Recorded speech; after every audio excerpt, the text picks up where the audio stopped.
Hey, this is Keith from Save the Rest. So today we're going to work on our 1940 Norton.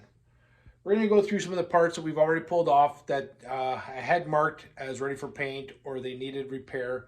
So we're going to go through piece by piece and start getting this thing ready to get some powder coating done, some parkerizing done, and some painting done. Um, Obviously, there's not going to be any chrome on this because it's a military bike. But we're going to go through some of the parts, the motor, the transmission, the hardware, and just get everything ready to blow this thing apart and get it powder coated, and then we can start reassembling. Follow along. So one of the first things I'm going to start on is the motor was rebuilt, transmission was rebuilt. I didn't get a chance to detail the motor or get everything painted, powder coated before it was built because my friend was leaving town and he kind of had to do it at that point, or I'd have to send it off to him on the East Coast where he moved. So I just decided, go ahead, get this thing rebuilt, and then I'll do the details later. So that's where we're at now. So what I'm going to do is I've got multiple motors. I've got one extra transmission over here, and we're going to take off. So this is the rebuilt tranny. So what we're going to do is we're going to take off some of the linkages and bolts off our spare transmission so that we can get them parkerized or powder coated, and then when we get them back and they're all done, we do our own powder coating. Parkerizing. Then we can replace all them one by one without doing any leaks or anything, truly coming apart. So follow along as we get some of these parts off.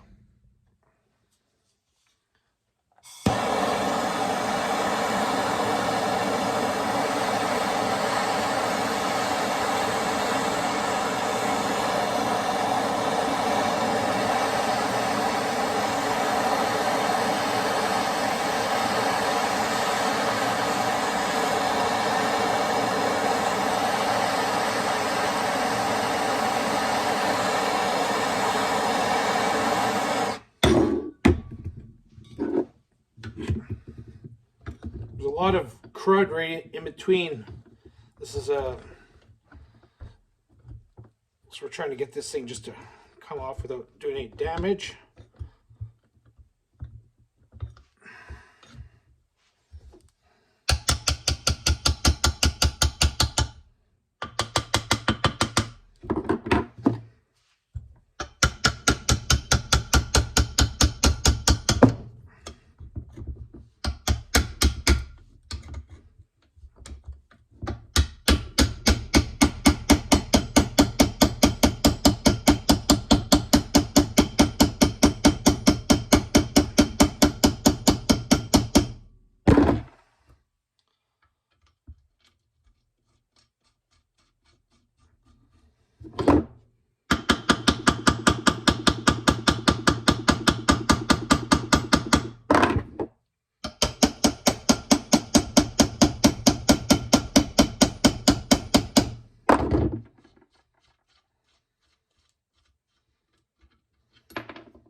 This piece may not have been off this bike since new. If you look, there's still some army green on this bike.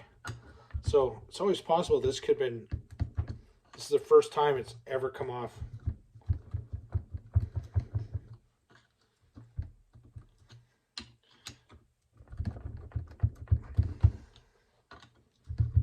Just slowly prying it all the way around. And slowly moving.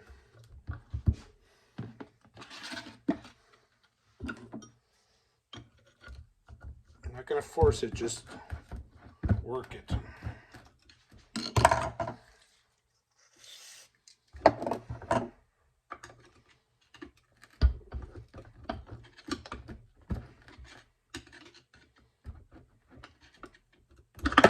There we go. And what you can see right here, there's like a leather seal in there.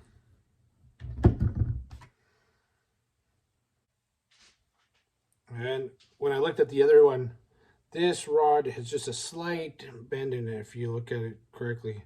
So we're going to have to straighten that out just so it's nice and straight. So we've managed to get, for the most part, everything we needed off the transmission. And off this one is the spare. And into this pile. So this is one of the things I like to do is just make sure, you know, there's so many parts that when you take a bike off, you know, which washer went where, blah, blah, blah. So I've got this all set up. This is everything for the transmission except these nuts. That's the cover nuts. So pulled out a few boxes here. So this was some of the stuff I gotten years ago when I bought out all the Nortons. I bought a garage full of stuff and ended up with 12 Norton motors and chassis and everything, and that's where I got the motor for the 1940 Norton. So we're gonna dump this out and see if we can find some nuts.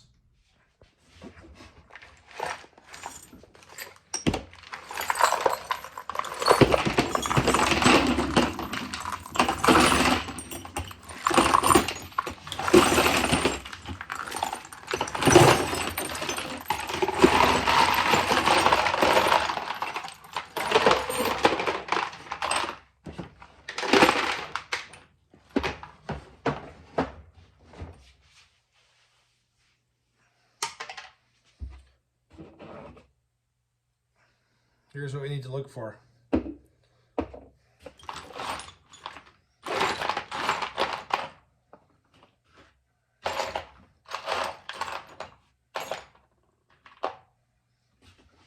This may take a while.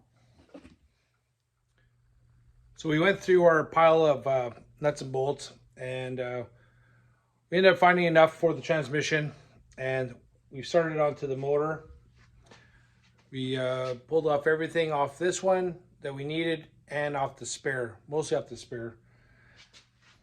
So we ended up with, this is everything we need to prep and parkerize so we can put the motor back together. What you're going to see though is there's a lot of like damage on this stuff. So all this will have to be kind of ground down, you know, fixed up. Get rid of some of the burrs. This isn't too bad, but some of the finishes that are on it, you know, if it's CAD plated or whatever, zinced, whatever it may be, and then we can put everything back onto the motor.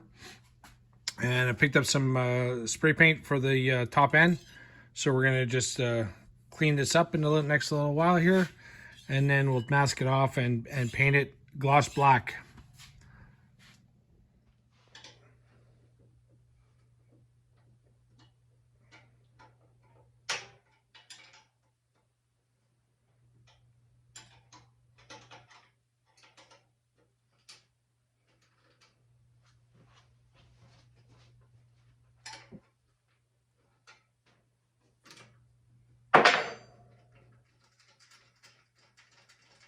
So I'm not sure if I'm using this headlight or not. I might use this on a James ML I'm going to do in the future. This one's got the blackout light, but you know, honestly, unless I'm going to be riding it or putting it in a show, there's no use for a blackout light cover. And this one's kind of, well, it's an aftermarket one, this headlight. And it's got the blackout cover. It's all integral. So the ring is all part of it. So you either have it on or you can't have it off.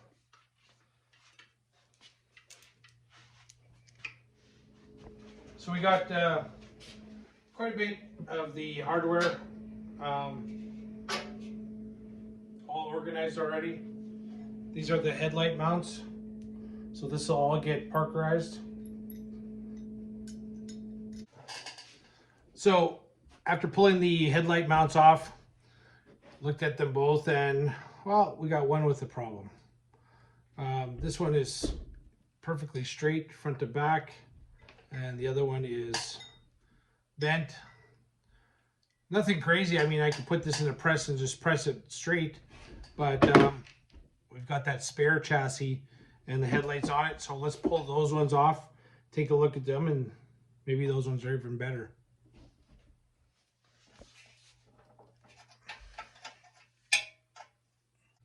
So let's get the headlight off first. This side's coming off pretty good.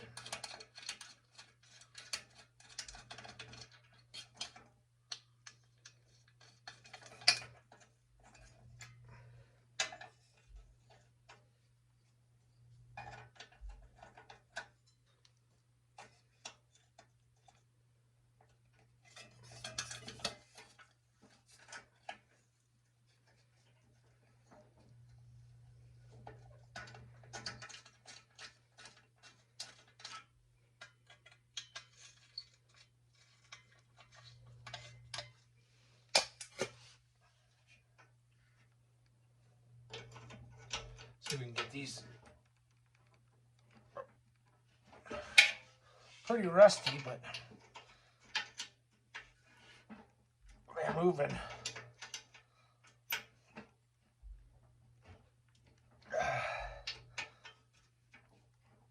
I'll get these off and then we'll take a look at them.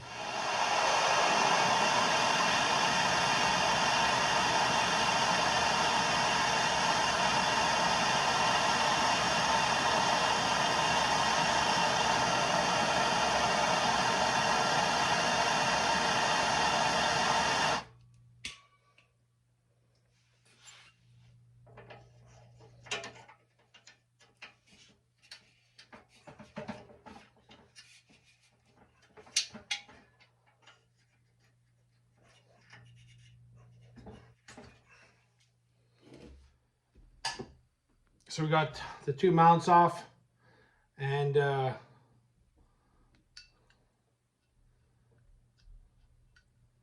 these ones look to be a little bit better shape. They look to be straight. So we'll probably just clean those ones up and parkerize those ones. But one of the things that's really neat when you're doing like a wartime bike is looking at all the finish and stuff that's happened in the past. Like obviously this was painted blue, but like underneath it's still that military green, which is like super cool because obviously they use like a house paint on here, like, you know, that green, you know, that's 80 years old, and the paint that they painted over, like there's not even any scratches on it. So they just, you know, grabbed, you know, some paint and just started going on it. So it's just really neat. You know, what we're doing is working on historic motorcycles, you know, stuff that's 80 years old plus. And to see some of the original finish is really cool. I mean, I enjoy seeing that stuff, researching it, finding it. Like even these ones still, even though they're bent, one's bent, it's still that factory original green. Like it's, so I don't know, I just find that very interesting. Kind of like that's that little bit of paint, that's the connection to the past. You know, the bike is the connection to the past in its whole form, but when you see the paint, to me. Now it's like, that's the original paint. That's like the day it came off the factory, that's the color it painted it.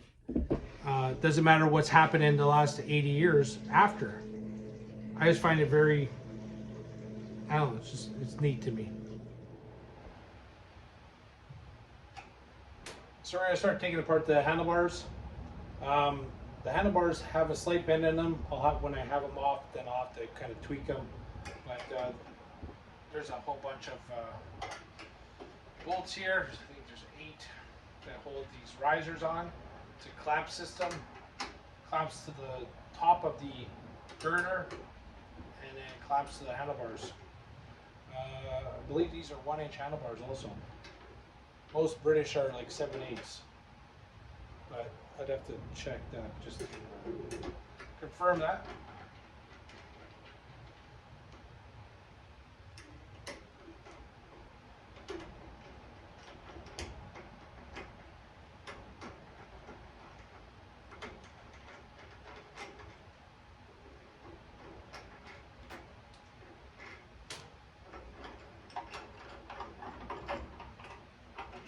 See how the clamp comes apart in 2 pieces. Bottom piece is threaded. And that's what the bolts look like. So we'll have to clean them up, get rid of all those, all the nicks and stuff. So here's a speedometer. I have to do my research. I don't think it's the correct one, but it actually fits the mount. So we'll see if that's something we use, get it rebuilt, or find another. It came off, I found a bike on a pole. If you look at our top 10 motorcycle picks, there was a 1935 Francis Barnett on a pole in Pinawa, Manitoba, Canada. And I rescued it. It came down. We had to pull it down. I used scaffolding. It was a pretty fun day. Got off my friend Marv Cooper, and I took it all apart, and it was very rough. But this speedometer was just in my display case, and I thought, well, we'll see if it fits. It fit. So I have to do a lot of research, but I'm not sure if it's the right one. It just filled the void. It just filled the hole for now. So what we ended up with is a bunch of piles, paint, powder coat, parkerizing, and we'll go through it right now with you. So we've got some of the wheel parts here. We got the lugs, the rear stand, rear brake spring. We got the relay here, and we have to paint that because of the internals. So it's one of the first things that'll be getting painted. And we got some axle adjusters, oil tank mount, brake drums, gas tank mounts, etc., brake springs.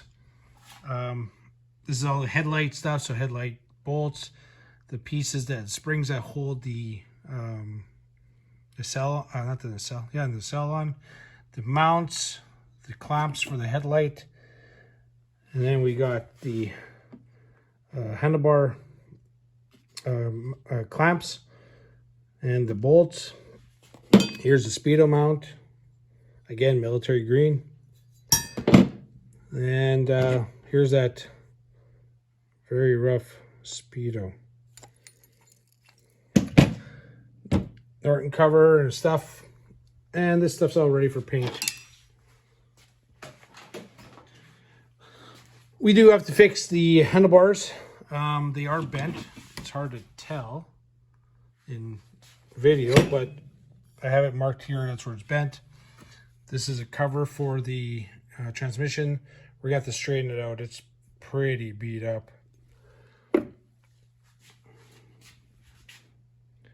But that's what we do. Make all these diagrams. Having the video is great. Take pictures, and then at least you know exactly when you put it all together, because once we start parkerizing, this is all going to be in one big lump, and then we're going to be parkerizing it all at once. We're not going to do little sections of it. We're going to do it all at once. So sometimes you can lose, you know, what was this nut for? What was that for again? So having these diagrams, you know, just telling you what it is goes a long way. And that's it for tonight. What we're going to do next is we're going to take the, we have one mount on that other fender on the spare chassis that we're going to pull off. We're going to actually pull the fender off and just see between the two which one's the best one. It's hard to tell at this point.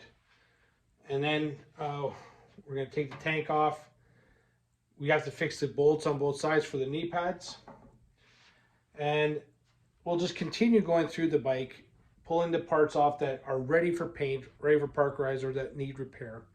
And, you know, next couple days, we should have the frame, or the next week, let's say, we should have it ready that we can break it down to the frame and then get the frame powder coated. And then we can start reassembling in a few weeks, hopefully before Christmas. For an end, this is fun. I've had them apart, and you have to kind of know what you're doing with these because of how the rods, the pivot rods go in. There's all these specific washers. So I'm gonna have to take my time and really mark this down and go through it. But what's neat about this is there's you can determine a lot by the year by some of the extra components on it or the type of components. So going back to this, just one quick thing before we let you go here. But you see this is a little rubber. And this, I can't remember the years, but just that one piece, that didn't come on all of them. That came on a certain year and stuff. So it's like a puzzle. You're always trying to figure out exactly what, you know, what year is this, what year is that, especially since I'm building it out of pieces, and, you know, finding whatever I can. So this is gonna be a mixture of years. I'm just gonna say it's based on a 1940. I think that's what the motor I did the research on was produced. But then again, I did use 3 different motors. So which one was it? Find out on the next episode. Hope you enjoyed that. Hope you like watching it. It can be slow at times, but these are time-consuming endeavors. You know, taking something that I started with a motor, I found out 11 years ago, and then finding little pieces here and there. You guys are on the easy end. You get to watch the final disassembly and reassembly and ride it. I've already put in over 10 years before you guys came along. So hope you enjoyed it. Hey, this is Save the Rust. I'm Keith. Save the Rust. This is who we are. This is what we do. Have a great day.